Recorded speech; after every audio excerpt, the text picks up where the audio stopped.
തരിശിട്ട് കിടക്കുന്ന ഭൂമി കാണുമ്പോൾ സങ്കടം തോന്നും പൈവളികയിലെ അബ്ദുള്ള ഹാജിക്ക്.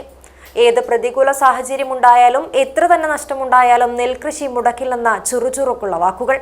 പ്രായം 80 പിന്നിട്ടെങ്കിലും അബ്ദുള്ള ഹാജിക്ക് കൃഷിയാണ് ഹരം.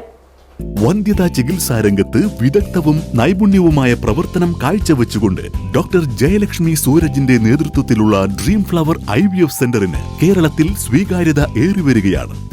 Dream flower IVF centre, bank road, Kasaragod. Paivalike Azad നഗറിലെ അബ്ദുള്ള ഹാജിക്ക് പ്രായം 82. കൃഷിയെക്കുറിച്ച് ചോദിച്ചാൽ ചുറുചുറുക്കോടെ പ്രസരിപ്പില്ലെന്നപോലെ അദ്ദേഹം വാചാലനാകും. പൊതുമരാമത്ത് കരാറുകാരനായ അബ്ദുള്ള ഹാജി കൃഷിയെ കൂടെ കൂട്ടിയിട്ട് അരനൂറ്റാണ്ടിലേറെയായി. അടക്ക, നാളികേര കൃഷിയെ വരുമാന മാർഗമായി കാണുന്നുണ്ടെങ്കിലും നെൽകൃഷി അങ്ങനെയല്ല. ഏത് പ്രതികൂല സാഹചര്യമുണ്ടായാലും എത്ര തന്നെ നഷ്ടമുണ്ടായാലും നെൽകൃഷി ചെയ്യുമെന്ന് അബ്ദുള്ള ഹാജി പറയുന്നു. വീട്ടാവശ്യത്തിനെടുത്ത് ബാക്കി കുടുംബക്കാർക്കും മറ്റും വിതരണം ചെയ്യും. തരിശിട്ട് കിടക്കുന്ന ഭൂമി കാണുമ്പോൾ സങ്കടം തോന്നും. അതിനാൽ അവ പാട്ടത്തിനെടുത്ത് വിത്തിറക്കുകയാണ് പതിവ്. 2 ഏക്കറോളം നെൽപ്പാടമാണ് അബ്ദുള്ള ഹാജിക്ക് സ്വന്തമായുള്ളത്. ഇത്തവണ നാട്ടുകാരനായ വിനോദ് കുമാറും ചേർന്ന് ഏകദേശം 10 ഏക്കറോളം പാടത്താണ് വിത്തിറക്കിയത്. കാലങ്ങളായി വിനോദ് കുമാറും അബ്ദുള്ള ഹാജിയും കൃഷിക്കാര്യത്തിലൊന്നാണ്. കാളയെ ഉപയോഗിച്ച് ഉഴുന്ന കാലത്തിൽ നിന്നും യന്ത്രവൽക്കരണം വന്നതോടെ കൃഷിയും കൃഷിരീതികളും ഒരുപാട് മാറിയെന്ന് ഗതകാല സ്മരണകൾ അയവിറക്കിക്കൊണ്ട് അബ്ദുള്ള ഹാജി പറയുന്നു. മുമ്പെല്ലാം കൃഷി ചെയ്യുന്നതെന്ന് പറഞ്ഞെങ്കിൽ ജീവിക്കാൻ വേണ്ടിയിട്ട്, അല്ലെങ്കിൽ ജീവിതത്തിൽ നമുക്ക് ഇന്ന് അങ്ങനെയല്ല.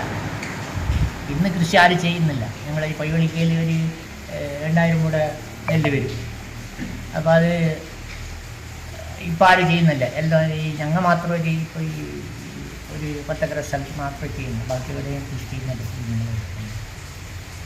അന്ന് പറഞ്ഞെങ്കിൽ എല്ലാം ജനങ്ങളതിന് സഹകരിക്കും, ജനങ്ങൾ വരും, പിന്നെ ഈ പണിക്ക് വരും. ഇന്ന് പണിക്കാരുണ്ടാവില്ല. ഇന്ന് ഈ മിഷനിൽ മാത്രം ചെയ്യും. ഇപ്പോൾ കൊയ്യുന്ന മിഷനിൽ, പിന്നെ നടുന്ന മിഷന്, അടക്കുന്ന മിഷന്, എല്ലാം മിഷനുണ്ട്.